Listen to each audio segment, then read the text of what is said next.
안녕하세요. 청기누소TV 최희철입니다. 오늘은 과학탐구에 대한 이야기를 하는 시간입니다. 그래서 화정동에서 애플과학학원을 운영하고 계시는 광주대성학원 재정반 화학 전임 강사이신 장영조 원장님을 모셨습니다. 안녕하세요, 원장님. 네, 안녕하십니까. 네, 간단한 인사와 자기소개 좀 부탁드립니다. 네, 수능 과학 탐구를 가르치고 있는 장영조입니다. 말씀해 주셨다시피 이제 과학학원 운영 중이고요. 대성학원에서 화학 수업을 하고 있습니다. 서울, 경기, 제주 지역에서 특강도 하고 있고 또 입시 학습 컨설팅도 하고 있어서요. 저희 학원생들한테 입시 동향이랑 원서 접수들을 도와주고 있습니다. 네, 환영합니다. 과학에서도 엄청난 원장님을 모시게 되어서 아주 영광입니다. 앞으로도 광주 전남 지역 학생들과 학부모님들께 많은 도움과 조언을 부탁드립니다. 일단 오늘 우선 제가 여쭤볼 것은 중등과학과 고등과학의 차이점입니다. 이거에 대해서 좀 말씀 좀 부탁드리겠습니다. 가장 큰 차이점을 문제를 물어보는 유형이라고 생각합니다. 이론적인 내용이라든지 학습 난이도보다는 공부하는 방향이 좀 달라야 된다고 생각하거든요. 수학이든 과학이든 단계적 학습을 주로 하는 경우가 많거든요. 예를 들어서 1단계는 기본 문제, 2단계는 응용 문제, 3단계는 심화 문제, 이런 형태로 공부를 하다 보니까 고등학교 와서도 과학 공부를 이런 방향으로 좀 하고 싶어하는 학생들이 꽤 많거든요. 하지만 고등학교 과학은 고난도 유형에서는 쉬운 문제가 없어요. 아주 기본 문제라든지 이런 게 없고요.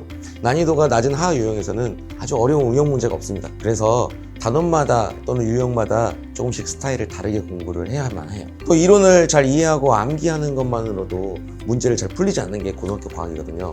중학교 때는 또 이해하고 암기하는 것만으로도 좀 문제가 잘 풀리는데 고등학교는 아니다. 이런 말씀을 드리고 싶습니다. 네, 그렇군요. 일단 저희가 과탐에 대해서 여러 파트로 이제 이야기를 나눠보고자 하는데요. 오늘 첫 방송은 예비 고1들의 과학학습 방법에 대한 중요성과 선행의 시작점, 그리고 반드시 체크해야 될 내용 등에 대한 조언을 듣고자 합니다. 이제는 과탐이 저희들 공부할 때처럼 암기 과목이 절대 아니기 때문에 저도 종종 이제 모의고사 감독 들어가서 시험지를 보고 깜짝 놀랐는데요. 어떠신가요? 네, 맞습니다. 암기 과목은 아니죠. 하지만 수학에서 유형별 공식이라든지 풀이법을 암기해야 되는 것처럼 과학도 유형별로 풀이법을 아주 잘 암기하고 있어야 문제를 좀 쉽게 풀 수 있습니다. 물, 화, 생지 중 가장 선행에 중점을 둬야 되는 과목별 순위가 따로 있을까요? 좀 많이 어려운 질문인데요. 이제는 물화생지가 수능 보는 과목이 아니기 때문에 자신의 진로에 맞춰서 중요한 과목들이 좀 달라져요. 하지만 자연계 공대라든지 또 의치 한약계를 원하신다면 내신을 선택할 때 물리, 화학, 생명 이 3개 과목은 꼭 해야 된다고 생각합니다. 중점을 둔다라기보다는 조금 어렵게 느껴지는 물리나 화학 이런 부분들을 이제 미리 공부를 해서 많은 문제를 경험하는 것이 좀 좋고요.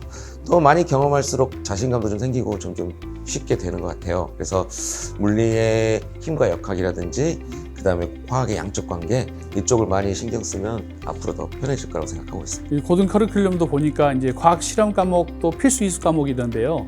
이제는 이제 이런 것도 학원에서 미리 공부를 좀 할 수 있나요? 이거 학원까지는 아닌 것 같아요. 과학 실험 과목은 주로 지필고사보다는 보고사라든지 수행평가 형태로 내신을 만드는 경우가 많고요. 설령 기말고사 때 지필고사를 보는 학교도 있는데 그 내용과 양이 너무 많거나 어렵지가 않아요. 그래서 시험 기간 때 공부하는 것이 효율적일 겁니다. 또 학교 선생님들이 책 순서대로 탐구를 하는 게 아니어가지고 학교 진도에 맞춰서 학습을 하는 것이 미리 학원에서 하는 것보다 훨씬 더 효과적이라고 생각합니다. 광주에는 이제 과학 중점학교가 몇 군데가 있는데요. 설립 취지의 이유는 알겠는데 내신 관리할 때 다른 학교 학생들보다 좀 더 빡센 감이 있더라고요. 그만큼 대학 입시에 많은 혜택이 있습니까? 아니면 피해가는 게 좋은 전략입니까? 현재 입시에서는 이 과학 중점학교가 아주 큰 도움이 된다고 보이지는 않습니다. 그러니까 지금 고2가 되었을 때 많은 과목을 공부하는 것이 얼마나 효과적인가 힘든가 이런 것들에 대한 얘기인데요. 물론 고2 때 열심히 하지 않으면 성적이 떨어질 수는 있습니다만 한 과목, 두 과목 더 공부를 한다고 해서 과목별 등급이 더 낮아지거나 또는 높아진다고 생각하지는 않아요. 아마 정해져 있다고 봅니다. 현재 입시 흐름을 좀 보면은요, 대학에서 전공 적합성이라는 걸 판단할 때 또는 이제 학생부, 교과, 정시 모두 지금 정성평가를 보기 시작했거든요. 이때 학생들이 공부하는 선택 과목을 좀 자세히 좀 들여다보게 되어 있거든요. 이때 학생이 얼마나 어려운 공부를 했는지, 얼마나 많이 했는지 이런 거를 볼 때 비슷한 성적대에서 판단할 때는 어렵게 공부한 학생이 입시에는 훨씬 더 유리합니다. 그래서 과학 과목은 훨씬 더 많이 선택하는 것이 입시에는 훨씬 유리하다고 생각을 하고 있습니다. 과학 원장님 입장에서는 그럼 이제 꼭 피해야 할 고등학교하고 또는 유리한 고등학교가 있습니까? 선생님의 입장에서는 그런 거는 없다고 생각을 하고요. 네. 네, 다 비슷비슷하니까요. 근데 이제 고교 학점제가 돼가지고 어느 학교를 가더라도 진로에 맞춰서 본인들이 선택을 하면 되기 때문에 특별하게 피해가야 할 학교 또는 특별하게 선택해야 되는 학교는 없다고 생각합니다. 다만 학교가 이제 브라인드가 되고 고교 학점제 때문에 이제 대학들이 좀 고등학교를 파악하기가 매우 어려워졌거든요. 그래서 학교의 특성이 또 생기부에 나타나기가 좀 어려워요. 만약 인원수가 좀 적고 성적 분포가 안 좋은 학교들이 있으면 시골 학교, 그러니까 경쟁이 심하지 않는 아주 먼 학교들로 인식될 수가 있습니다. 그래서 좋은 학교라고 생각하면 적당한 좀 인원수가 있고요. 도시처럼 생각돼야 되고, 그 다음에 다들 공부를 좀 많이 해서 등급을 따는데 아주 힘들어 보이는 그런 성적이 나와 보이는 학교가 좀 유리한데요. 광주 지역은 소위 말하면 우리가 뺑뺑이라고 해서 이게 공평하게 학교들이 분포가 되어 있고 자사고 같은 학교가 없어서 크게 차이는 나지 않는다고 판단이 듭니다. 그럼 일단 예비 고1들의 과학 공부 방법에 대해 본격적으로 좀 이야기를 해보겠습니다. 인강으로 과학을 공부하는 것에 대해서는 어떤 생각이세요? 그러니까 과탐도 학원보다는 가능하면 인강으로 방향을 잡는 게 훨씬 더 좋은 건가요? 저는 이제 기본적으로 인강과 학원은 기능이 좀 다르다고 생각을 해요. 인강은 이제 계속해서 반복해서 수업을 들을 수도 있고, 또 이해하기 쉬운 파트는 인강이 더 한번 정리할 때 유용하고 편하다고 생각합니다. 근데 저는 인강과 학원을 둘 다 병행해야 된다고 생각을 해요. 학원만 갖고도 저는 안 된다고 생각하고요. 그렇지만 학원은 암기도 시키고 문제를 풀린 거 틀린 것 좀 확인도 해보고 아예 상태도 판단할 수 있고요. 공부하는 순서도 좀 만들어줄 수 있고, 이렇게 등등 배우는 게 좀 많다고 생각해요. 학원에서 하는 게. 실전 문제 풀이 경험도 많고 학교 내신 경험이 좀 풍부한 학원을 가면 내신 볼 때 학교 출제 경향성에 맞춰서 수업을 좀 들을 수 있고, 인강은 좀 공통적인 수업을 하니까 기본적인 정리만 해주는 수업이라고 생각하는 게 좋을 것 같습니다. 그래서 인강은 좀 이론을 자주 듣는 데만 활용하고 나머지는 학원이 좀 선택하는 것이 좋다고 생각합니다. 네, 그렇다면 이제 고등과학을 위한 선행의 시작은 최소한 언제부터 시작하는 게 좀 바람직하나요? 그러니까 중학교 과학 공부도 나름 고등 대비의 기초 단계가 되는 것은 맞을 텐데, 그리고 과목별 우선순위는 또 어떤 게 있을까 좀 궁금합니다. 일단은 과목별 우선순위가 있는 것이 아니라고 생각을 합니다. 저는 이제 선행학습을 아주 좋아하는 편은 아닌데요. 선행학습을 과학에서 한다면 과목별보다는 내신 기간이 됐을 때 충분하게 연습 시간이 많아야 되고 또 많이 풀어봐야 되는 고난도 단원이 있어요.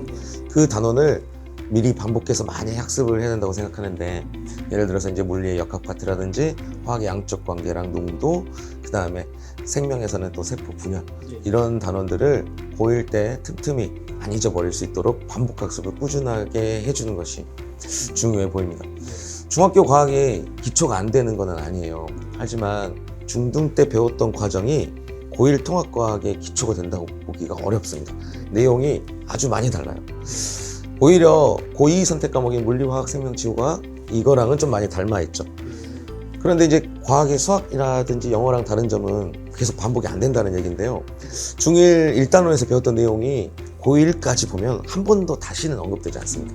그러니까 계속해서 안 나오기 때문에 수학처럼 쓰거나 사용할 수 없기 때문에 아이들이 기억하기가 좀 어려워요. 그러니까 단원별로 전부 다 다른 학습을 해야 돼서 연계가 없다고 보거든요. 하지만 고등학교 물화생지를 미리 공부를 한다면 중등부 내신 과목에도 좀 도움이 됩니다. 하지만 이것도 어렵게 공부한 내용을 또 다 기억하기가 좀 어렵거든요. 제가 서울 지역에서 수업을 할 때 과학고를 준비했던 학생들이 이제 고2가 되면 과학고는 못 갖고 그런 학생들이 이제 그룹을 맡아서 했습니다. 그러면 이제 물화생지 2까지 다 공부를 했었을 텐데 고등 과정 유형으로 공부하는 학생도 없을 뿐만 아니라서요. 다들 내용 자체도 기억을 못 합니다.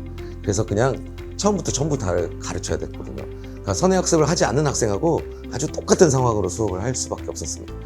이것은 반복학습을 전혀 할 수 없는 과학의 커리큘럼 때문에 그런 과목 특성 문제라고 생각하거든요. 그래서 이것을 해결할 수 있는 좋은 방법이 아주 많지는 않아요. 저도 고민을 많이 하고 있지만 과학만 공부할 수는 없잖아요. 하루 종일 과학만 할 수는 없으니까. 그래서 이제 제가 생각하는 적절한 선행학습 시기라고 한다면 부모님들이 이제 불안감을 갖고 있는 이런 부분들을 최소화시킬 수 있는 시기가 아닌가. 중2든 중3이든 뭐 주변에서 다들 뭐 선행을 안 한다, 선행학습을 하지 않으면 성적이 안 나온다라든지 지금은 막 몰아생지 해야 돼, 늦었다, 이런 걱정을 하시는 부모님들이 꽤 많습니다. 근데 제가 쭉 가르쳐 왔던 학생들은요, 빠른 선행 학습을 하지 않아요. 필요한 단원을 반복해서 미리 시키는 거는 있지만 아주 빨리 막 책을 끝낸다거나 하진 않았거든요. 그렇게 해도 항상 과학 과목은 1등을 하는 학생들이 꽤 있거든요. 그러니까 선행학습의 문제는 아니라고 생각하고요, 그런 부분이. 수학과 영어는 달리 선행학습의 효과가 좀 크게 기대하기가 좀 어려운 과목이라고 판단하고 있습니다. 또 이제 통합과학이 중간에 있어서 그래요. 고1 때 통합과학 내신 준비를 하는 동안에 물리, 화학, 생명, 지구과학을 공부할 수는 없고요. 왜냐면 시험 공부를 해야 되니까. 그 사이에 미리 선행학습을 했던 부분들을 다 잊어버리게 돼요. 연계가 안 되어 있어서 그렇습니다. 통합과학과 물화생지는 연계가 되어 있잖아요. 그래도 이제 학부모님들이 불안감을 좀 해소할 수 있는 적당한 시기를 말씀드린다고 하면, 꼭 집어서 얘기한다면 중3 2학기 때 정도는 통합과학을 빨리 시작하는 것이 좋다고 생각합니다. 겨울방학이 되기 전까지 통합과학의 주요 학습 단원만 한 번 정도 공부를 하고요.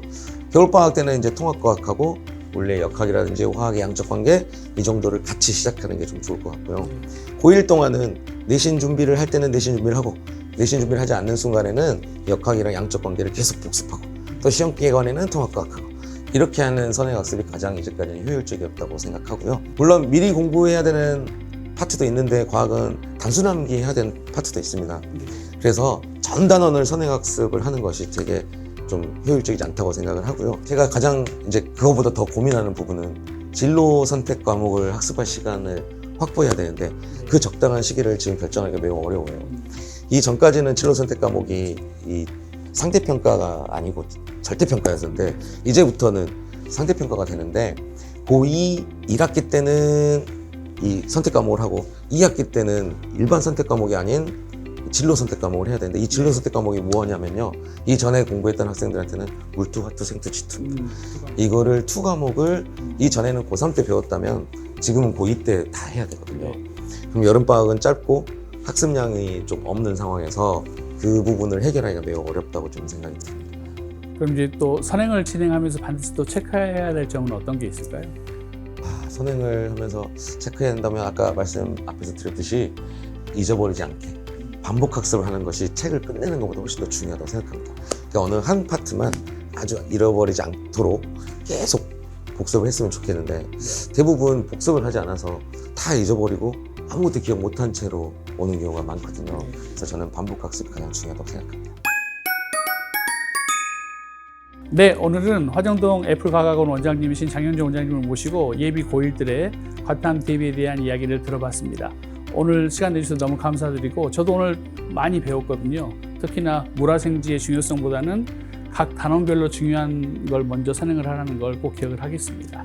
네, 오늘 일단 시간 내주셔서 너무 감사드리고, 앞으로도 과탐에 대한 저희 방송의 메인 패널로 많은 정보와 도움을 부탁드리겠습니다. 네, 저도 이제 언제든지 불러주시면 이 과탐에 대해서 궁금한 부분들을 잘 해결할 수 있도록 도와드리도록 하겠습니다. 네, 감사합니다. 지금까지 청기눈썰TV 최희철, 장영주였습니다. 감사합니다.